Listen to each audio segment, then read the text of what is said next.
Coach, good afternoon. Corey LeBounty, WNSP 105.5 in Mobile, Alabama. A year ago, I asked you about Shamar James and his leadership ability and his capabilities, and here it is 1 year later.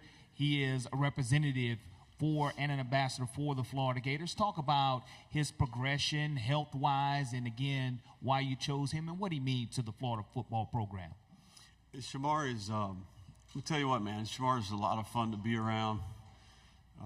One of the best linebackers in the country. You know, we were very fortunate to recruit him to be a part of our first class, and he played as a rookie. You know, he was a freshman all-SEC player.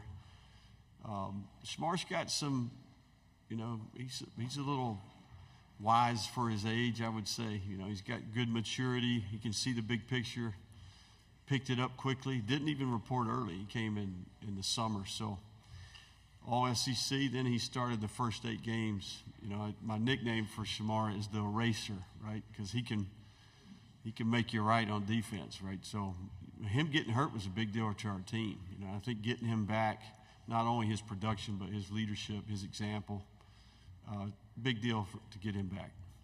Left side, 4th row. Hey, Coach. Ben Bobick, Local 3 News in Chattanooga. Last 2 years I asked you about your hometown of Murray County and what it means to you and everything. I think it's a big deal to that community to see one of their own be head coach of the Florida Gators. What does it say about that community, and what would your message be to those folks back at home? Yeah, I mean, I certainly wouldn't be here if it wasn't for that community. You know, I mean, I think I benefited from growing up in a place, just tough blue-collar people, carpet mill workers, farmers, middle-class economy. My dad was a coach. That was a big deal, you know, and great church there, First Baptist Church downtown. I mean, I think we maybe lose sight of that sometimes in life. We benefit from community, you know, and I think ultimately wouldn't be here without them. So, hey, we had, we've had a lot of good ones, you know, so I'm excited to represent that part of the state and the country for sure. Right side on the aisle. Hey, Billy. John Sokoloff with WCBI TV in Mississippi. One of the big fishes you got from the high school recruiting ranks came from there this year, and Kanan Daniels. I just wanted to get your thoughts on him and how you see him contributing to your program. Yeah, man. KD, Deuce, as we call him. You know, first of all, KD has an unbelievable story. It's worth all your time to write that story, you know, and go back and really research the things that he's overcome and the way he's inspired a lot of people. Comes from a great program. You know, the kid's tough. He knows how to work. Extremely productive. I think 2,700 yards. He was Mr. Football in the state. And KD brings consistency, his positive energy. He's a competitor. He's fun to be around. And he's proved that he belonged this first semester and this summer. So we're excited about KD. He's got a chance to really be a special player for us in the future. Left side of the aisle, and you pass it forward. How you doing, Coach? Aaron Mukes, WALB, Albany, Georgia. Talk about how Graham Mertz has really emerged as a leader for this team. Yeah, he proved it on the field last year. And I think the way he competed, the toughness, the grit, the way he inspired others with the way he played and prepared. I mean, this guy, he's a professional, man. I can't tell you the level of discipline and detail, the way he approaches things in the building, the way he engages people and treats people. He's the standard. And I think he really took this opportunity of Florida to kind of hit the reset button, all the wisdom and experience from his time at Wisconsin. And, you know, he started this offseason as the proven leader and quarterback of the team, right? And I think that it's been contagious to the rest of the team. He didn't just come back to play another year of football. He came back with a purpose, and he wants to leave this place better than he found it. So it's a big deal. On the right side, somebody? Kennedy Wright with CBS 42. With the SEC being under such a big microscope, how do you handle the sort of expectations that fans and the media put on the program? Yeah, I mean, it's not like it's happened before. You know, it's always been this way, right? What would you expect? I mean, I think ultimately it's no different than I tell a recruit, hey, listen, you got to be up for the challenge. You know, you take on this type of leadership challenge, you got to be up for that, right? We all signed up for it. I wouldn't want it any other way. You know, I would tell you, it's even more motivating the longer I'm here and the more people that I meet. And the reason it's that way is because the University of Florida has a significant history. It's been done before there. There's a hunger there to get back and be a consistent championship contender. Now, it's been 15 years, right? So we knew when we took the job that there were issues to work through, there were things to, problems to solve, and we're in the middle of that. You know, a guy asked me a question earlier about being on schedule. You know, I think I used that term. Well, that doesn't mean that we have won as many games that we would like to, or haven't made mistakes. It means that the culture that we're trying to create, the processes, the systems, year 3, the roster, all the things that we've been trying to build over time, I see some of that working. You know, I see that mentality starting to emerge. We live in a society that wants it now, okay? Doesn't happen that way in anything, much less football. So when you've got hundreds of people to coordinate and get all going in the same direction, in today's climate, it's even more difficult to establish trust. And I think we're over the hump. The kids that are on our team now, they picked the University of Florida and our staff, and we picked them. And the makeup of our team is different. And it will be very obvious when we start playing this fall. Left side on the aisle. Dan Peck, ESPN 1067 in Auburn. Coach, you're one of several coaches in the SEC that came from the Group of 5 level, outstanding football in the Sun Belt, other leagues like that. The biggest differences between coaching in the SEC and coaching at the Group of 5 level, and things you learned at Louisiana, lessons you learned that you take to this job at Florida. Say it one more time. You said. So you were at the Group of 5 level. You were at the Sun Belt. The biggest differences between coaching in the Sun Belt, coaching in the SEC, and the things you learned at Louisiana that have been most valuable to you? The biggest learning curve for me was when I left Alabama, even Arizona State.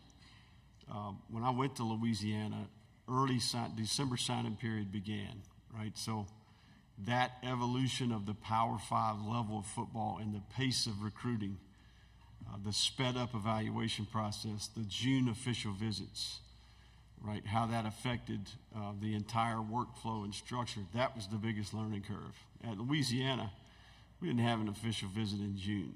You know, we did everything postseason. So the sped-up evaluation process, the pace of recruiting in that first cycle, kind of recalibrating our workflow, the job descriptions. But listen, we've recruited well, don't get me wrong. But that was the biggest learning curve. On the aisle in the back. Dennis Delapena at the Fox affiliate in Austin. Coach, you have Texas on the schedule. Just some initial thoughts on the Longhorns and what Sark has built up in pretty short time in Austin.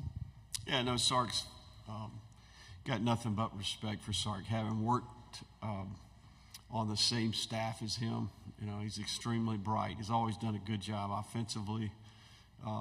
And what I respect about Sark is he's continued to evolve. You know, I think there's lots of things that he's learned and changed in his approach. To see him kind of recreate himself a couple different times, I think is awesome. His story.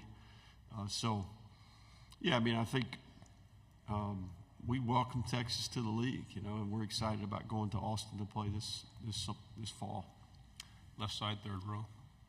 Tyler Shaw with KBTX and Bryan College Station.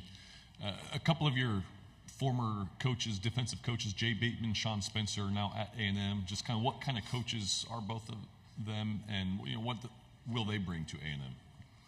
Yeah, no, I think Jay and Sean's track record is, you know, it's proven. They did a good job for us, and certainly they'll do a good job for Mike. You know, I mean, they're seasoned, they have experience. They both do a good job recruiting, both do a good job connecting with their players, and certainly they've got good pedigree and good experience. Right side, fifth row. Brandon Marcello, CBSSports.com. Billy, you mentioned about sticking to the process, and I know in this day and age, as you said, people want things now. How difficult is it when people try to challenge you to change your ways, to not make a wholesale change, and to continue to follow your plan, even when it seems like everybody is questioning you? Yeah, I mean, I would tell you we haven't been hesitant to change. Heck, I mean, we've been forced to change. I mean, I think this game that we're competing has changed each cycle. So we've made the necessary changes, you know, with each opportunity. I think in this offseason in particular, we made some wholesale changes. But, yeah, I mean, I think ultimately when I say that, it's more of a mindset and a mentality and a belief as a program than it is the actual execution of the plan. The plan is always evolving. We always adapt. We always are tweaking, trying to continue to evolve. But process over outcome, you know, that's where you get the conflict, right? Because everyone wants results. You know, when you plant a seed, you got to continue to water and groom. And then, you know, for a long time, you may not see the benefit, but it's happening. You know, it's underground, and then, okay, here we go, right? So I feel as if we're experiencing a little bit of that, if that makes sense. I'm hopeful that we can improve and play a higher level of football this fall. Front row on the left. Michael Cobble from Baton Rouge. I was in the other room and you were listing off the names, Ron and John and Rob, obviously. What does it mean to have those kind of day one guys still with you and the ability to give you the perspective that you need, you know, both good and bad, because they've seen it for so long? Yeah, no, I think we do have some.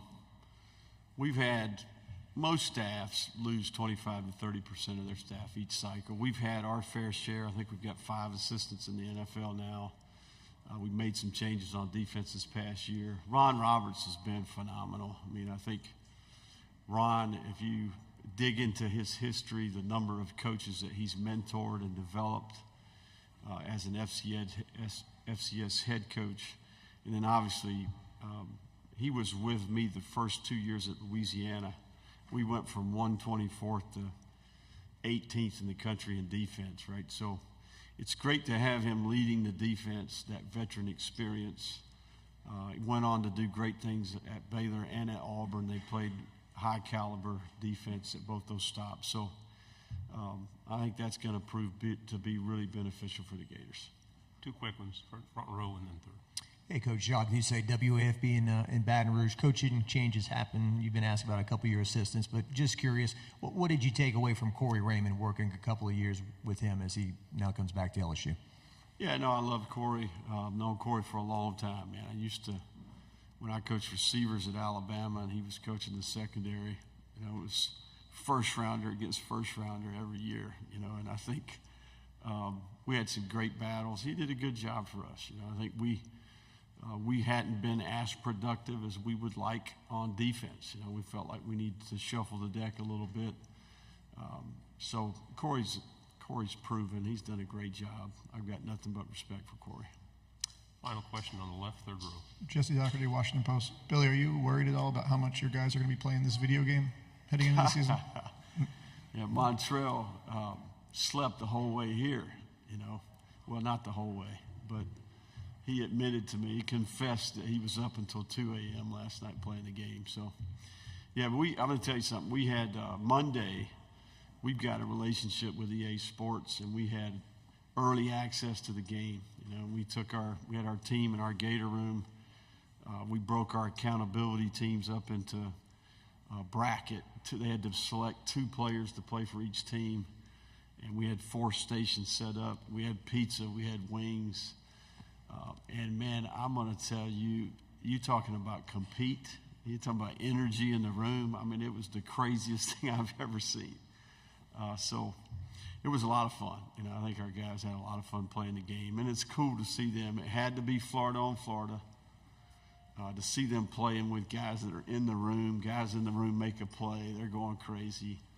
So we had a lot of fun.